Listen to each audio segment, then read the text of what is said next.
It was a quiet evening in Los Angeles, and the studio lights of the world's biggest talent show glimmered like stars scattered across a velvet sky. Millions were watching live, their hearts ready to be touched, surprised, or thrilled by the next performance. The judges sat behind the long golden desk, papers stacked, water glasses filled, and the buzzers glowing like 4 beacons of judgment. The audience was electric, their anticipation rising with every second. And then, he walked in. A young man, barely in his early 20s, thin and almost fragile-looking, stepped onto the massive stage. His clothes were simple, a faded jacket 2 sizes too big, and sneakers that had clearly seen better days. His hands trembled as he held the microphone, and his eyes searched nervously across the sea of faces staring back at him. The host whispered something encouraging as he exited the stage, leaving the young man alone in the spotlight. "Tell us your name," one judge asked with a gentle smile. "My name is Daniel," he said softly, his voice shaking. "And what will you be doing for us tonight?" I'll be singing," he replied, swallowing hard. From the audience, a murmur spread. Singing. Another singer. On a stage where hundreds had tried before him, many failing, some succeeding, but only a handful leaving a mark that lasted forever. The judges exchanged cautious glances. It wasn't the first time they had seen a nervous contestant. Many had stood there, trembling, only to crumble under the weight of their fear. But something about Daniel was different. He didn't just look nervous, he looked broken. "Before you begin, Daniel," another judge said, leaning forward, "tell us why you're here. What brought you to this stage?"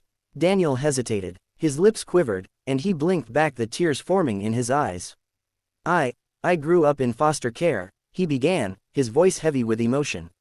"My parents, they struggled with addiction, and when I was 8, I was placed into the system. I moved from home to home. Sometimes, I didn't even have a bed. But the one thing I always had was music. I would sing to myself when I was scared, when I was lonely. It was the only thing that made me feel like I wasn't invisible." The room fell silent. Even the audience, usually quick to cheer or whisper, was hushed, hanging on every word. "I never thought I'd make it here," Daniel continued. "Most people told me I wasn't good enough. Some even laughed when I said I wanted to sing. But tonight, I just want to prove to myself that I matter.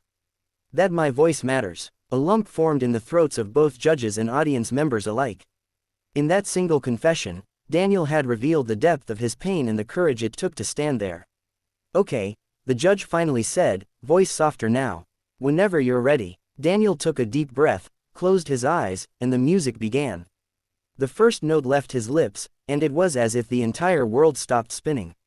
His voice was raw, trembling at first, but then it rose, rich, soulful, and powerful beyond anything anyone had expected. It wasn't just singing, it was a cry from the depths of a wounded soul. Each lyric seemed soaked in years of pain, resilience, and hope. People in the audience gasped. A woman in the front row covered her mouth, tears streaming down her face. The judges sat frozen, their eyes widening as the boy who had walked in so frail and timid transformed into a giant on that stage. Verse after verse, his voice soared higher, carrying every scar, every sleepless night, every whispered prayer for a better tomorrow. And when he reached the chorus, it felt less like a performance and more like a revelation. It wasn't just Daniel singing anymore, it was every foster child who had ever felt abandoned, every broken soul who had been told they weren't enough, every dreamer who had been crushed but dared to rise again. By the time he hit the final note, the studio had erupted into thunderous applause. The audience leapt to their feet, cheering, crying, clapping so hard the walls seemed to shake.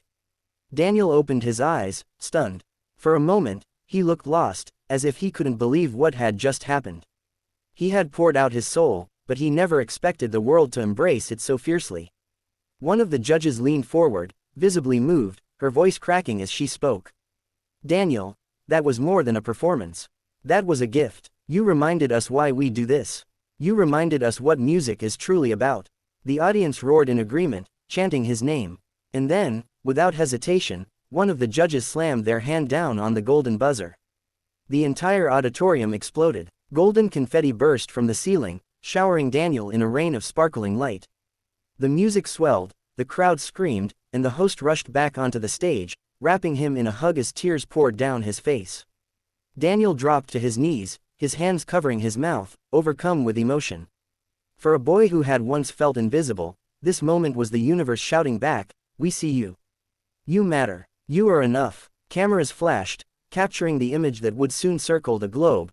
Daniel kneeling on the stage, bathed in gold, tears streaming down his face, his dream finally realized. Within hours, clips of his performance went viral. Social media exploded with hashtags. Hashtag golden buzzer, hashtag Daniel shocked the world. People from every corner of the globe shared his story, writing messages like, "This gave me hope, I cried watching this," and, "He reminded me to never give up." But perhaps the most powerful impact wasn't online, it was in the countless foster children, lonely teens, and struggling dreamers who saw themselves in Daniel. His voice became their anthem, his courage their inspiration.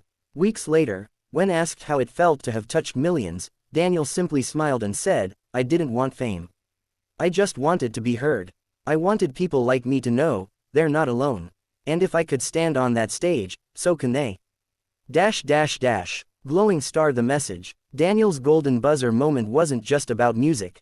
It was about resilience. It was about kindness, the kindness of those who finally saw him, heard him, and believed in him. It was about selflessness, the way he carried not just his own story, but the stories of countless unseen souls. In the end, his performance shocked the world not because of its perfection, but because of its truth. It was raw, vulnerable, and human. And that, more than anything, is what made it unforgettable. So remember, no matter who you are, no matter where you come from, your voice matters. Your story matters. And sometimes, all it takes is one moment of courage to change everything.